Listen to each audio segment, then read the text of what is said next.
Madhyamaka Nikaya. Madhyamaka Nikaya. Middle-length discourses. Translated by Bhikkhu Bodhi. Suttacentral.net and suttas.com. MN 86 Angulimala Sutta. On Angulimala. Thus have I heard.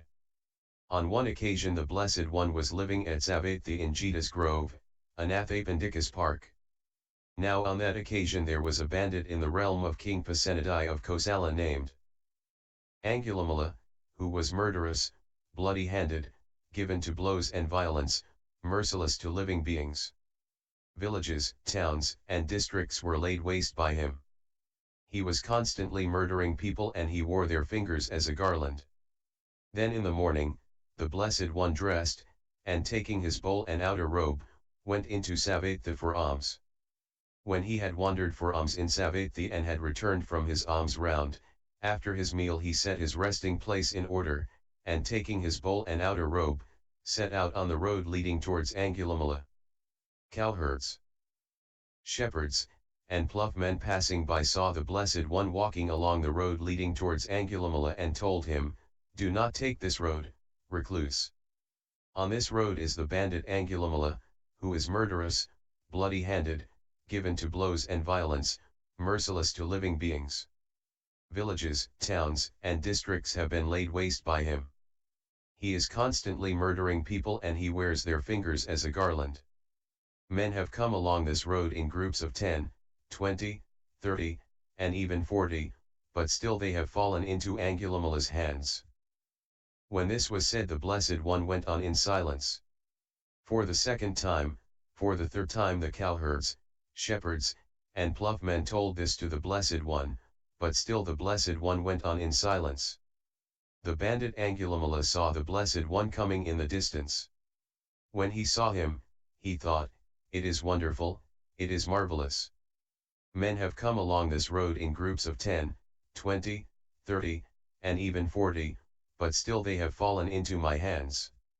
And now this recluse comes alone, unaccompanied, as if driven by fate.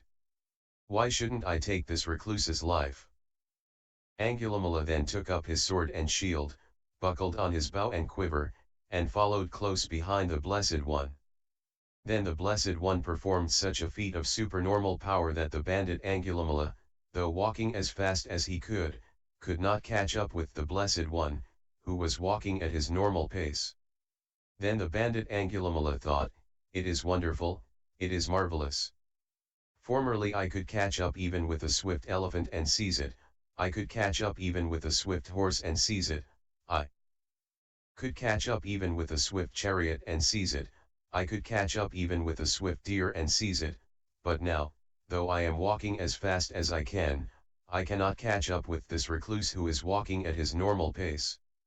He stopped and called out to the Blessed One, "Stop, recluse. Stop, recluse. I have stopped, Angulimala, you stop too." Then the bandit Angulimala thought, "These recluses, sons of the Sakyans, speak truth, assert truth, but though this recluse is still walking, he says, 'I have stopped, Angulimala, you stop too. Suppose I question this recluse.'" Then the bandit Angulimala addressed the Blessed One in stanzas thus: "While you are walking, recluse, you tell me you have stopped. But now, when I have stopped, you say I have not stopped. I ask you now, O recluse, about the meaning, how is it that you have stopped and I have not?" Buddha, Angulimala, I have stopped forever, I abstain from violence towards living beings, but you have no restraint towards things that live, that is why I have stopped and you have not. Angulimala, oh, at long last this recluse, a venerated sage, has come to this great forest for my sake. Having heard your stanza teaching me the Dhamma, I will indeed renounce evil forever." So saying, the bandit took his sword and weapons and flung them in a gaping chasm's pit. The bandit worshipped the Sublime One's feet, and then and there asked for the going forth. The Enlightened One, the sage of great compassion, the teacher of the world with all its gods, addressed him with these words, "Come, Bhikkhu." And that was how he came to be a Bhikkhu. Then the Blessed One set out to wander back to Savatthi with Angulimala as his attendant. Wandering by stages, he eventually arrived at Savatthi, and there he lived at Savatthi in Jeta's Grove, Anathapindika's park. Now on that occasion great crowds of people were gathering at the gates of King Pasenadi's inner palace, very loud and noisy, crying, "Sire, the bandit Angulimala is in your realm, he is murderous, bloody-handed, given to blows and violence, merciless to living beings. Villages, towns, and districts have been laid waste by him. He is constantly murdering people and he wears their fingers as a garland. The king must put him down." Then in the middle of the day King Pasenadi of Kosala drove out of Savatthi with a cavalry of 500 men and set out for the park. He drove thus as far as the road was passable for carriages, and then he dismounted from his carriage and went forward on foot to the Blessed One. After paying homage to the Blessed One, he sat down at one side, and the Blessed One said to him, "What is it, great king? Is King Sini Yabimbizara of Magadha attacking you, or the Likavas of Vessel, or other hostile kings?" King Pasenadi, "Venerable Sir, King Sini Yabimbizara of Magadha is not attacking me, nor are the Likavas of Vessel, nor are other hostile kings. But there is a bandit in my realm named Angulimala, who is murderous, bloody-handed, given to blows and violence, merciless to living beings. Villages, towns, and districts have been laid waste by him. He is constantly murdering people and he wears their fingers as a garland. I shall never be able to put him down, Venerable Sir. Buddha, great king, suppose you were to see that Angulimala had shaved off his hair and beard, put on the yellow robe, and gone forth from the home life into homelessness, that he was abstaining from killing living beings, from taking what is not given and from false speech, that he was refraining from eating at night, ate only in one part of the day, and was celibate, virtuous, of good character. If you were to see him thus, how would you treat him?"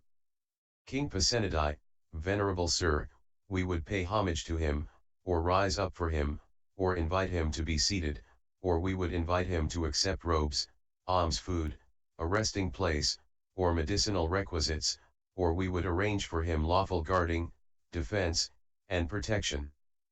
But, Venerable Sir, he is an immoral man, one of evil character. How could he ever have such virtue and restraint?" Now on that occasion the Venerable Angulimala was sitting not far from the Blessed One. Then the Blessed One extended his right arm and said to King Pasenadi of Kosala, "Great king, this is Angulimala." Then King Pasenadi was frightened, alarmed, and terrified. Knowing this, the Blessed One told him, "Do not be afraid, great king, do not be afraid. There is nothing for you to fear from him." Then the king's fear, alarm, and terror subsided. He went over to the Venerable Angulimala and said, "Venerable Sir, is the noble lord really Angulimala?" "Yes, great king." "King, Venerable Sir, of what family is the noble lord's father? Of what family is his mother?" Angulimala, "My father is a Gaga, great king, my mother is a Mantani." "King, let the noble Lord Gaga Mantanaputa rest content. I shall provide robes, alms food, resting place, and medicinal requisites for the noble Lord Gaga Mantanaputa." Now at that time the Venerable Angulimala was a forest dweller, an alms food eater, a refuse rag wearer, and restricted himself to 3 robes. He replied, "Enough, great king, my triple robe is complete." King Pasenadi then returned to the Blessed One, and after paying homage to him, he sat down at one side and said, "It is wonderful, Venerable Sir, it is marvellous how the Blessed One tames the untamed, brings peace to the unpeaceful, and leads to Nibbana those who have not attained Nibbana. Venerable Sir, we ourselves could not tame him with force and weapons, yet the Blessed One has tamed him without force or weapons. And now, Venerable Sir, we depart. We are busy and have much to do. Now is the time, great king, to do as you think fit."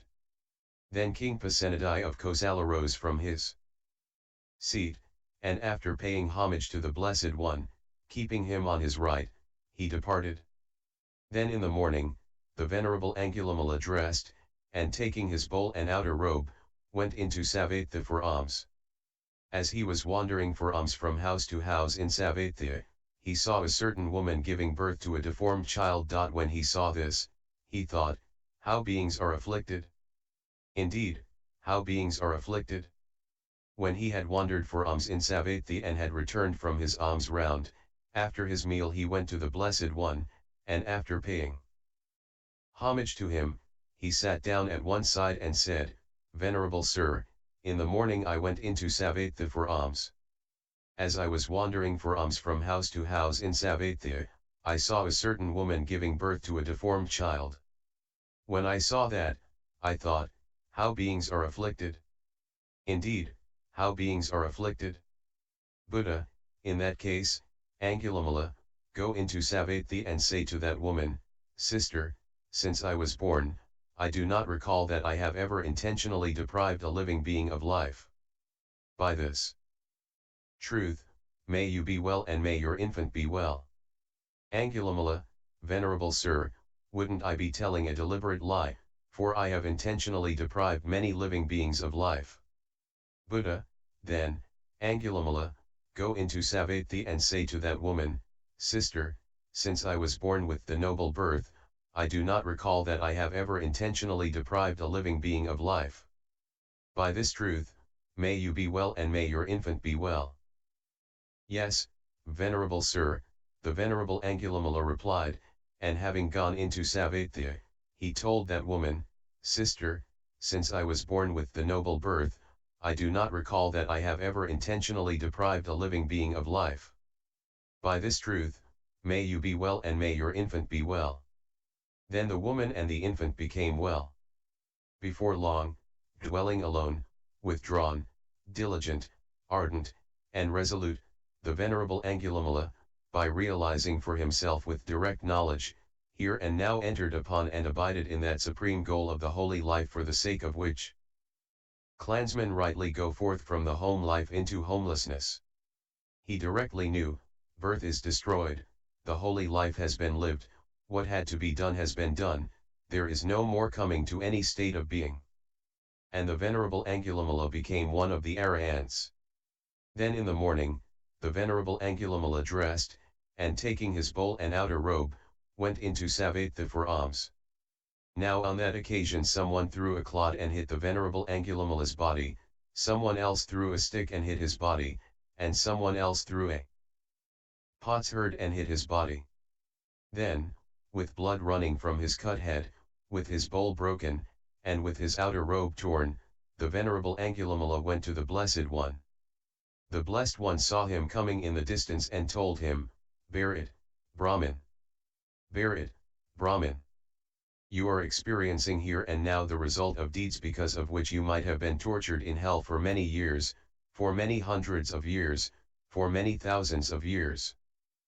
Then, while the Venerable Angulimala was alone in retreat experiencing the bliss of deliverance, he uttered this exclamation. Who once did live in negligence and then is negligent no more? He illuminates the world like the moon freed from a cloud. Who checks the evil deeds he did by doing wholesome deeds instead? He illuminates the world like the moon freed from a cloud. The youthful bhikkhu who devotes his efforts to the Buddha's teaching. He illuminates the world like the moon freed from a cloud. Let my enemies hear discourse on the Dhamma, let them be devoted to the Buddha's teaching. Let my enemies wait on those good people who lead others to accept the Dhamma. Let my enemies give ear from time to time and hear the Dhamma of those who preach forbearance. Of those who speak as well in praise of kindness, and let them follow up that Dhamma with kind deeds.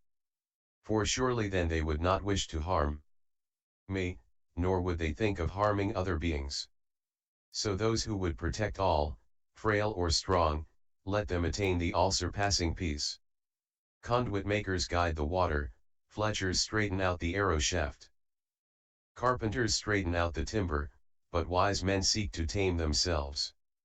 There are some that tame with beatings, some with goads and some with whips. but I was tamed by such alone who has no rod nor any weapon. Harmless is the name I bear, though I was dangerous in the past. The name I bear today is true, I hurt no living being at all. And though I once lived as a bandit with the name of Finger Garland, one whom the great flood swept along, I went for refuge to the Buddha. And though I once was bloody-handed with the name of Finger Garland, see the refuge I have found, the bond of being has been cut. While I did many deeds that lead to rebirth in the evil realms, yet their result has reached me now, and so I eat free from debt. They are fools and have no sense who give themselves to negligence. But those of wisdom guard diligence and treat it as their greatest good. Do not give way to negligence nor seek delight in sensual pleasures, but meditate with diligence so as to reach the perfect bliss. So welcome to that choice of mine and let it stand, it was not ill made. Of all the dhammas known to men I have come to the very best. So welcome to that choice of mine and let it stand, it was not ill made. I have attained the triple knowledge and done all that the Buddha teaches. In summary, this discourse is the story of how the Buddha subdued the notorious criminal Angulimala and led him to the attainment of arahantship. Then the bandit Angulimala addressed the Blessed One in stanzas thus. While you are walking, recluse, you tell me you have stopped. But now, when I have stopped, you say I have not stopped. I ask you now, O recluse, about the meaning, how is it that you have stopped and I have not? Buddha, Angulimala, I have stopped forever, I abstain from violence towards living beings, but you have no restraint towards things that live, that is why I have stopped and you have not. Angulimala, oh, at long last this recluse, a venerated sage, has come to this great forest for my sake. Having heard your stanza teaching me the Dhamma, I will indeed renounce evil forever. References 1. www.accesstoinsight.org 2. https://sutacentral.net 3. The Middle Discourses of the Buddha, Bhikkhu Bodhi. And MNX 86.